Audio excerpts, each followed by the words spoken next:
Indian tourism 20K के सभी दर्शकों को हमारा प्यार भरा नमस्कार। हम फिर हाजिर हैं एक और दिलचस्प वीडियो के साथ। अगर आपने अभी तक हमारे चैनल को सब्सक्राइब नहीं किया है तो तुरंत इसे सब्सक्राइब करें और नीचे दिए गए बेल आइकन को भी प्रेस करें ताकि हमारी सभी लेटेस्ट वीडियो की अपडेट आपको मिलती रहे। तो साथियों आइए चलते हैं एक और धार्मिक, पौराणिक और आध्यात्मिक महत्ता से जुड़े स्थान के सफर पर, जिसके बारे में जानकर निश्चित ही आपको आनंद होगा। आज हम जानेंगे गुजरात के द्वारका में स्थित नागेश्वर ज्योतिर्लिंग मंदिर के बारे में।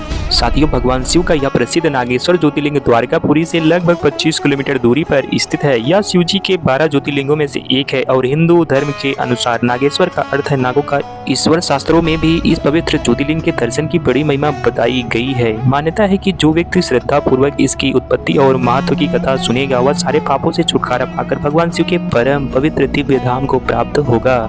नागेश्वर ज्योतिर्लिंग से जुड़ी पौराणिक कथा के अनुसार सुप्रिया नाम का एक बड़ा धर्मात्मा और सदाचारी व भगवान शंकर का अनन्य भक्त वे निरंतर उनकी आराधना, पूजन और ध्यान से उनका तल्लीन रहता था। अपने सारे कार्य वे भगवान शिव को अर्पित करके ही करता था। अपने मन, वचन व कर्म से पूर्णतः शिव भक्त में तल्लीन रहता था। उसकी इस भक्ति से दारुक नाम के एक राक्षस बहुत क्रोधित रहता था। उसे भगवान की पूजा किसी प्रकार भी अच्छी नहीं लगती थी और वे निरंतर इस बात का प्रयास करता था कि किसी भी प्रकार से सुप्रिया की पूजा अर्चना में विघ्न पहुंचे। एक बार सुप्रिया नाव पर सवार होकर अपने अन्य साथियों के साथ कहीं जा रहा था। दुष्ट राक्षस दारुक ने यह अवसर देख सुप्रिया की नाव पर आक्रमण कर दिया। उसने नौका में सवार सभी यात्रियों को पकड़कर अपनी राजधानी में ले जाकर कैद कर दिया। शिव भक्त सुप्रिया कारागार में भी हर दिन भगवान शिव की पूजा आराधना करने लगा और अन्य बंदी यात्रियों को भी रहस्य भक्ति की प्रेरणा देने लगा। दारुक ने जब अपने सेवकों से सुप्रिया के विषय में यह समाचार सुना तब वह अत्यंत क्रुष्ट होकर उस कारागार में पहुंचा। सुप्रिया उस समय भगवान शिव के चरणों में ध्यान लगाते हुए दोनों आंखें बंद किए बैठा था। उस राक्षस ने उसकी यह मुद्रा देखकर अत्यंत भीषण स्वर में उसे डांटते हुए कहा, अरे दुष्ट, वैसे तू आंखें बंद कर इस समय यहाँ कौन सा उपद्रव और षड्यंत्र करने की बातें सोच रहा है। साथियों, उसके यह कहने पर भी शिवभक्त सुप्रिया की समाधि भंग नहीं हुई, जिसके बाद दारुक राक्षस क्रोध से जल उठा। उसने तत्काल अपने अनुचरों को सुप्रिया तथा अन्य सभी बंदियों को मार डालने का आदेश दिया, परंतु सुप्रिया इस आदेश से जरा भी विचलित और भयभीत नहीं हुआ।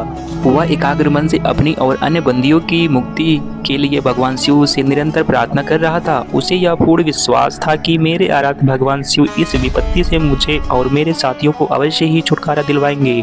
साथियों, सुप्रिया की प्रार्थना सुन भगवान भोलेनाथ उस कारागार में एक ऊंचे स्थान में चमकते हुए सिंहासन पर स्थित होकर ज्योतिर्लिंग के रूप में प्रकट हुए। उन्होंने इस प्रकार सुप्रिया को दर्शन देकर उसे अपना पशुपद अस्त्र भी प्रदान किया।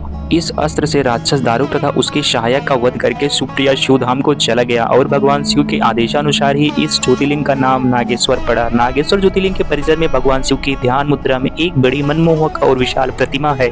साथियों, जिसकी वजह से मंदिर 3 किलोमीटर की दूरी से भी दिखाई देता है। यह मूर्ति 125 फीट ऊंची तथा 25 फीट चौड़ी है। मंदिर का मुख्य द्वार साधारण लेकिन बेहद ही सुंदर है। मंदिर से पहले एक सभागृह है जहां पूजा सामग्री की छोटी छोटी दुकानें लगी हुई हैं। नागेश्वर शिवलिंग गोल और काली शिला से बनी त्रिमुखी रुद्राक्ष के रूप में स्थापित है। शिवलिंग के ऊपर एक चांदी का आवरण चढ़ा हुआ है और एक चांदी के नाग की आकृति भी बनी हुई है। शिवलिंग के पीछे माता पार्वती की सुंदर मूर्ति स्थापित है। गर्भगृह में प्रवेश करने के लिए पुरुष भक्तों को धोती पहनना आवश्यक है। साथियों, नागेश्वर मंदिर हर रोज सुबह 5 बजे की आरती के साथ खुलता है, जबकि आम जनता के लिए 6 बजे खुलता है। सुबह से ही मंदिर के पुजारियों द्वारा कई तरह की पूजा और अभिषेक किए जाते हैं। भक्तों के लिए शाम 4 बजे श्रृंगार दर्शन होता है और इसके बाद गर्भगृह में प्रवेश बंद हो जाता है। शाम की आरती 7 बजे होती है तथा रात 9 बजे मंदिर बंद हो जाता है। नागेश्वर धाम के लिए गुजरात के जामनगर, राजकोट से नियमित रूप से बसें चलाई जाती हैं। आप रेल के जरिए भी नागेश्वर मंदिर पहुंच सकते हैं। साथियों, नागेश्वर ज्योतिर्लिंग मंदिर ओखा तथा द्वारका के बीचों बीच स्थित है। अहमदाबाद से ओखा के लिए नियमित रूप से रेल भी चलती हैं। आप द्वारका रेलवे स्टेशन पर उतर सकते हैं। यहाँ से 145 किलोमीटर की दूरी पर जामनगर नजदीकी एयरपोर्ट है। यहाँ से आप यातायात के दूसरे साधन ले सकते हैं। तो साथियों, यह थी नागेश्वर ज्योतिर्लिंग मंदिर से जुड़ी कुछ खास बातें। आपको यह वीडियो कैसा लगा हमें जरूर बताएं और अपनी राय हमें अवश्य दें। ऐसे ही और वीडियोस के लिए देखते रहिए Indian tourism 20K। Thank you for watching this video. मिलते हैं आपको एक नई जानकारी के साथ।